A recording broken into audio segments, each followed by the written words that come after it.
الحمدللہ والصلاة والسلام علی رسول اللہ وعلی آلہ وصحبہ ومن والہ۔ محترم بھائیو، السلام علیکم ورحمۃ اللہ وبرکاتہ۔ رمضان کی آمد ہے، اور رمضان سے پہلے ایک مسلمان کی یہ واجبی ذمہ داری بنتی ہے کہ جو عبادت ہمیں انجام دینا ہے، اس عبادت کے احکام اور مسائل کو بھی ہم جان لیں۔ تو انشاءاللہ روزہ کے احکام اور مسائل کا سلسلہ ہم شروع کریں گے۔ تو سب سے پہلے ہم یہ جانتے ہیں کہ روزہ کسے کہتے ہیں۔ عبادت کی نیت سے طلوع فجر سے لے کر سورج ڈوبنے تک کھانے پینے اور روزہ توڑ دینے والی چیز سے خود کو روک لینے کا نام روزہ ہے۔ گویا کہ سب سے پہلے اس میں عبادت کی نیت ہوگی۔ اگر ایک انسان عبادت کی نیت سے کھانے پینے سے خود کو نہیں روکتا ہے تو اس کو روزہ نہیں کہتے، بلکہ اپنی صحت کو بہتر کرنے کے لیے اس نے گویا کہ کھانے پینے سے خود کو روک کر رکھا۔ تو عبادت کی نیت ہوگی تبھی روزہ کہلائے گا۔ اسی طریقے سے طلوع فجر سے غروب آفتاب تک، یعنی فجر کی اذان سے لے کر کے سورج ڈوبنے تک کے مرحلے میں ایک بندہ یہ روزہ رکھے۔ ابھی جو روزہ ہے اس کی فرضیت 3 مرحلے میں عمل میں آئی ہے۔ پہلے مرحلے میں روزہ رکھنے اور فدیہ دینے دونوں کے بیچ اختیار تھا کہ کوئی چاہے تو روزہ رکھے اور کوئی چاہے تو روزہ نہ رکھے اور اس کے بدلے میں فدیہ دے دے، اختیار دیا گیا تھا۔ دوسرے مرحلے میں یہ حکم آیا کہ رات میں اس وقت تک کھا پی سکتے تھے جب تک کہ سو نہ جائیں۔ اگر آنکھ لگ گئی رات میں، چاہے سورج ڈوبنے کے بعد ہی کیوں نہ ہو، تو کھانے پینے سے رکے رہنا ہوتا تھا سورج ڈوبنے تک، یعنی پوری رات اور کل ہو کر کے پورے دن، یہاں تک کہ سورج ڈوب نہ جائے۔ اللہ رب العالمین نے آخری جو تیسرا حکم اتارا وہ یہ ہے کہ پوری رات ایک بندہ کھا پی سکتا ہے، شہوت بھی اپنی پوری کر سکتا ہے، لیکن طلوع فجر سے سورج ڈوبنے تک کھانے پینے سے خود کو روک رکھے گا۔ تو یہ ہے روزہ۔ سب سے پہلے یہ بھی سمجھنا ہے کہ جب تک کہ اس میں نیت طلوع فجر سے پہلے نہیں ہوگی تب تک کہ اس روزے کا اعتبار نہیں ہوگا۔ طلوع فجر سے پہلے روزے کی نیت ضروری ہے۔ اللہ کے نبی صلی اللہ علیہ وسلم نے بیان فرمایا، من لم یجمع الصیام قبل الفجر فلا صیام لہ، جس نے فجر سے پہلے فرض روزے کی نیت نہیں کی اس کا روزہ نہیں۔ اور نیت کسے کہتے ہیں؟ دل کا جو ارادہ ہے، دل کے ارادہ کو نیت کہتے ہیں۔ گویا کہ نیت کے جو الفاظ ہیں وہ زبان سے ادا نہیں کیے جاتے، اسی لیے نیت عبادت کے لیے شرط ہے، نماز کے لیے شرط ہے، روزے کے لیے شرط ہے، دوسری جو عبادتیں ہیں ان کے لیے نیت شرط ہے۔ اس کے باوجود آپ کو حدیث کی کتابوں میں نیت کے الفاظ نہیں ملتے۔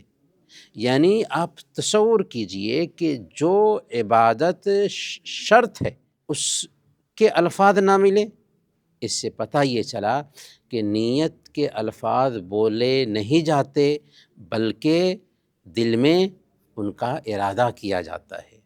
تو اسی لیے نیت کے الفاظ پیارے نبی صلی اللہ علیہ وسلم نے نہیں بتائے، لہذا ہم بھی نیت کے الفاظ بولیں گے نہیں۔ اور جب ہم پہلے رمضان کے دن ارادہ کر لیتے ہیں، اگر اس ارادے کو چینج نہیں کرتے تو یہ نیت آخری رمضان تک رہے گی اور ہم روزہ رکھتے رہ جائیں گے۔ اب سوال یہ ہے کہ کون کون سے لوگ ہیں جن پر رمضان کے یہ روزے فرض ہوتے ہیں؟ تو بنیادی طور پر مسلمان ہونا چاہیے ایک بندہ، دوسرے نمبر پر مکلف ہونا چاہیے، اور تیسرے نمبر پر اس کو طاقت ہونی چاہیے۔ 3 بنیادی شرطیں ہیں روزہ کی فرضیت کے لیے: مسلمان ہونا، مکلف ہونا اور طاقت رکھنے والا ہونا۔ اسلام کا مطلب کیا ہوا کہ غیر مسلم پر روزہ فرض نہیں ہے، اور اگر غیر مسلم روزہ رکھتا بھی ہے تو اس کی طرف سے روزہ مقبول نہیں ہوگا، حالانکہ غیر مسلم بھی نماز کا مخاطب ہے، روزے کا مخاطب ہے اور اسلام کے سارے احکام کا مخاطب ہے، اس لیے کہ یہ اسلام جیسے مسلمانوں کے لیے آیا ہے ویسے ہی غیر مسلموں کے لیے بھی آیا ہے۔ اسی لیے کل قیامت کے دن ان سے سوال ہوگا نماز کے بارے میں، روزے کے بارے میں، زکوٰۃ کے بارے میں اور شریعت کے سارے احکام کے بارے میں، کیونکہ وہ مکلف تھے۔ لیکن جب تک کہ وہ کلمہ لا الہ الا اللہ کا اقرار نہ کریں تب تک کہ یہ عبادتیں صحیح نہیں ہوں گی۔ تو گویا کہ کلمہ لا الہ الا اللہ کا اقرار کرنے کے بعد ہی روزہ ایک غیر مسلم کا صحیح ہو سکتا ہے۔ تو اگر کوئی غیر مسلم روزہ رکھنا چاہتا ہے تو اس کو منع تو بہرحال نہیں کرنا چاہیے، لیکن اسے بتانا چاہیے کہ اسلام میں روزے کی اہمیت کیا ہے، کیونکہ بہت سارے لوگ عبادت کو برتنے کے بعد جب اس کے اندر فائدہ دیکھتے ہیں تو اس راستے سے بھی اسلام میں آ جاتے ہیں۔ تو اسی لیے غیر مسلم کو اگر وہ روزہ رکھنا چاہتا ہے تو منع نہیں کرنا چاہیے روزہ رکھنے سے، پر اس کی اہمیت بتانی چاہیے اور کہنا چاہیے کہ یہ روزہ تمہارا تبھی صحیح ہوگا جب کہ تم لا الہ الا اللہ کا اقرار کر لو۔ اگر کوئی غیر مسلم اسلام قبول کر لیتا ہے تو کیا اسلام قبول کرنے کے بعد اس دن اس کے لیے کھانے پینے سے رکے رہنا ہے یا کھا پی سکتا ہے؟ تو ایک غیر مسلم اگر اسلام قبول کر لیتا ہے تو اسلام قبول کر لینے کے بعد اب وہ رمضان کے مہینے میں آ چکا ہے، اس سے روزے کی مانگ ہو چکی ہے، تو اب وہ کھانے پینے سے خود کو روکے رکھے گا، وہ کھا پی نہیں سکتا۔ کیوں؟ اس لیے کہ اب وہ حقیقی معنوں میں روزے کا مخاطب ہو چکا ہے، اور جب وہ روزے کا مخاطب ہو چکا ہے تو اب اس کے لیے کھانا پینا جائز نہیں ہے۔ وہ کلمہ لا الہ الا اللہ کا اقرار کرنے کے بعد ہی سے کھانے پینے سے اپنے آپ کو روک کے رکھے گا، لیکن وہ روزے کی قضا نہیں کرے گا۔ اگلا روزہ اس کا وہ ہوگا جو اگلے دن سے شروع ہوگا، اس دن کے روزے کی وہ قضا نہیں کرے گا، کیونکہ اس کے اوپر رمضان طلوع فجر سے پہلے آیا ہی نہیں۔ اچھا، دوسرے نمبر پر روزہ کی فرضیت میں یہ چیز آتی ہے کہ ایک آدمی مکلف ہو۔ مکلف میں 2 طرح کے لوگ آ جاتے ہیں، ایک آدمی عقل مند بھی ہو اور بالغ بھی ہو۔ اگر اس کے پاس عقل نہیں ہے، جیسے پاگل ہے، تو پاگل روزے کا مخاطب نہیں ہے، اور اگر وہ روزہ رکھتا بھی ہے تو اس کے روزے کا کوئی اعتبار نہیں ہوگا کیونکہ وہ پاگل ہے۔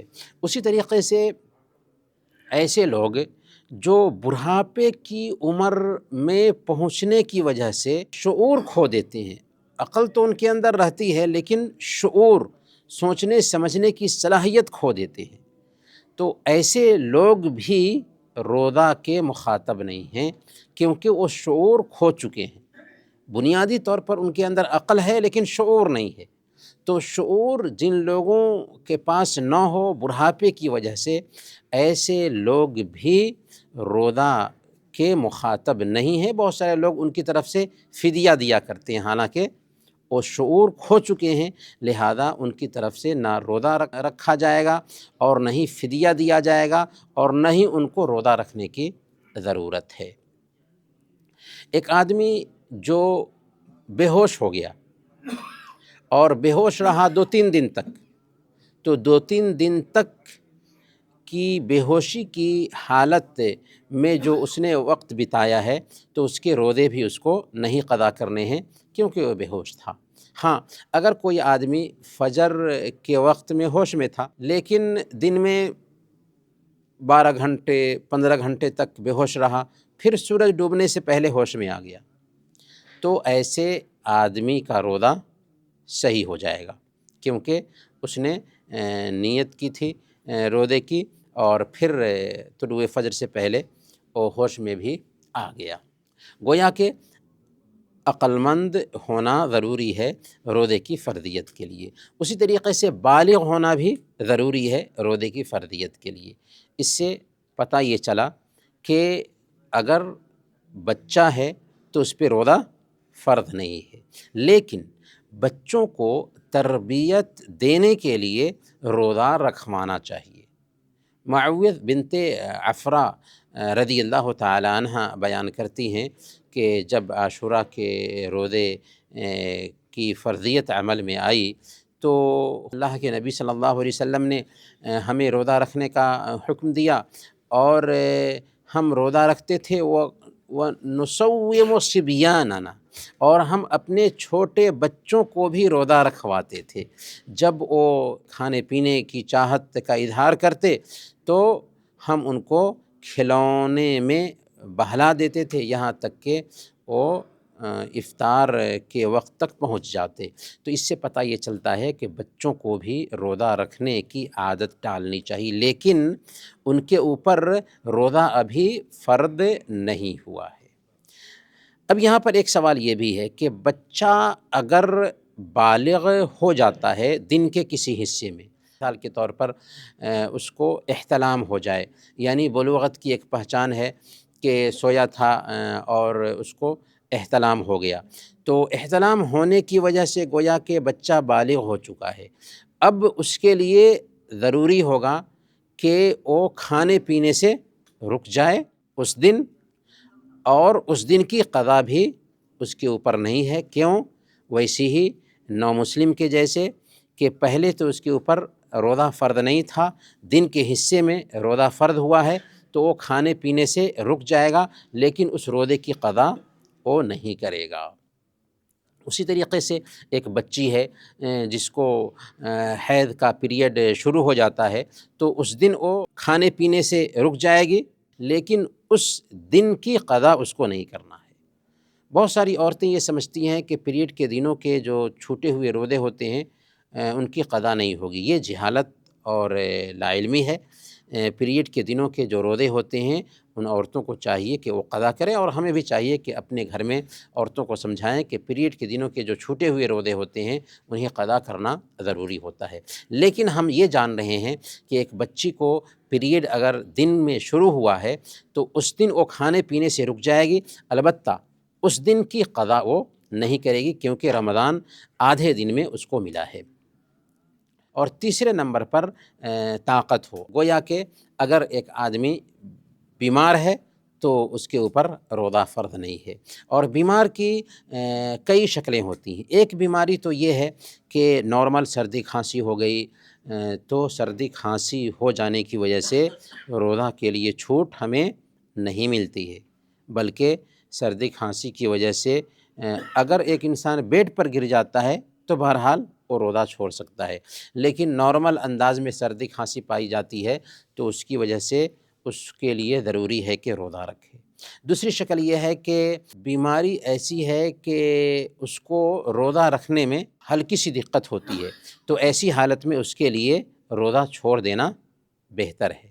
اللہ کے نبی صلی اللہ علیہ وسلم بیان فرماتے ہیں ان اللہ یحب ان تؤتی رخصہ کما یکرہ ان تؤتی معصیتہ، اللہ تعالیٰ اس چیز کو پسند کرتا ہے کہ اس کی رخصت کو اپنایا جائے، جیسے اس بات کو ناپسند کرتا ہے کہ اس کی معصیت کا کوئی کام کیا جائے۔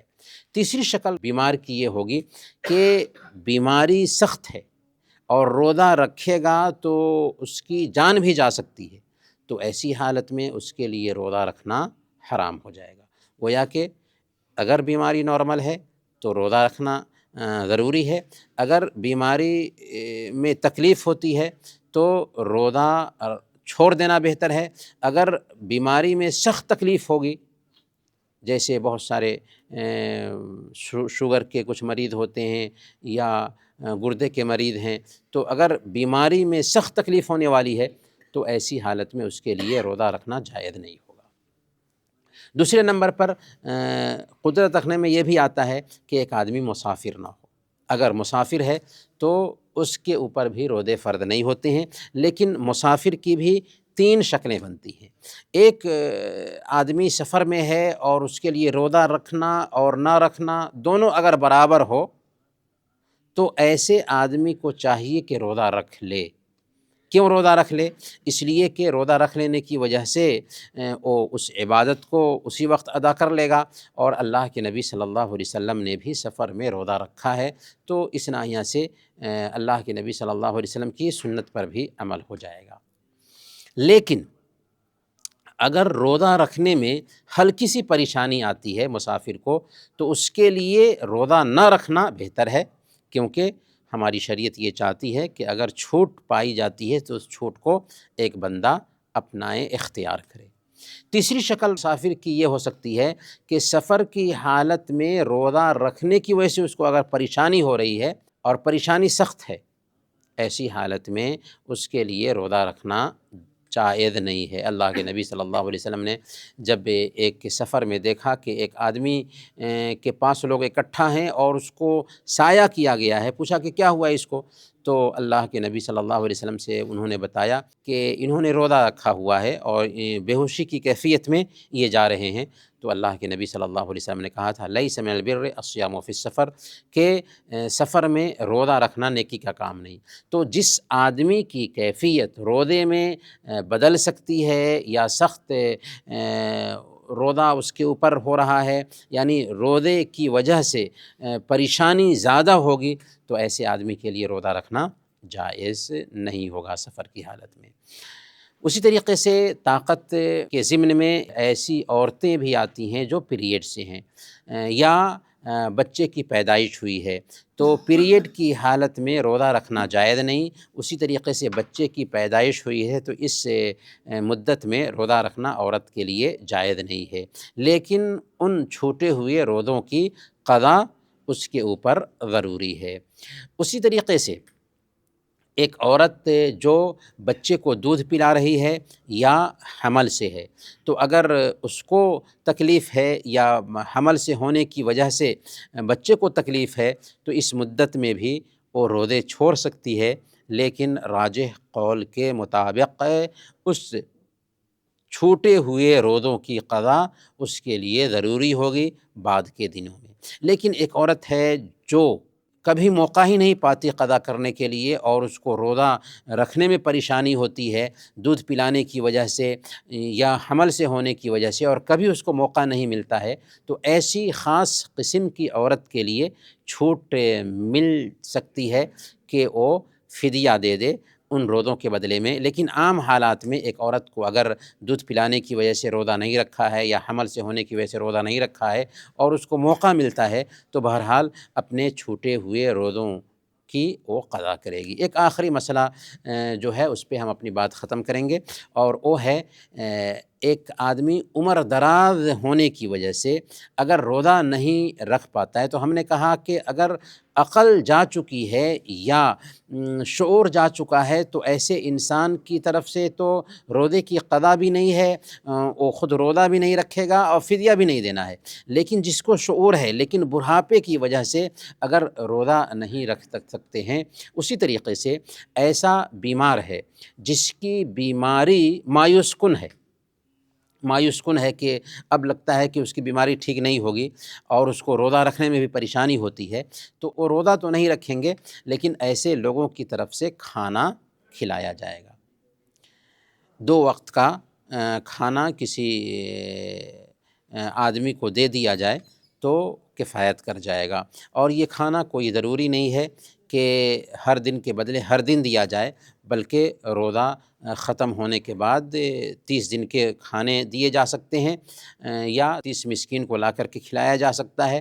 اور اگر کسی نے پہلے بھی کھانے دے دیے تو راجح قول کے مطابق اس کا یہ فدیہ مقبول ہوگا۔ تو یہ کچھ مسائل تھے روزے کے حوالے سے۔ اللہ تعالیٰ سے دعا ہے کہ اللہ تعالیٰ ہم سب کو روزے کے احکام اور مسائل کو سمجھ کر کے روزہ رکھنے کی توفیق عطا فرمائے۔ آمین و صلی اللہ علی نبینا محمد وعلی آلہ وصحبہ۔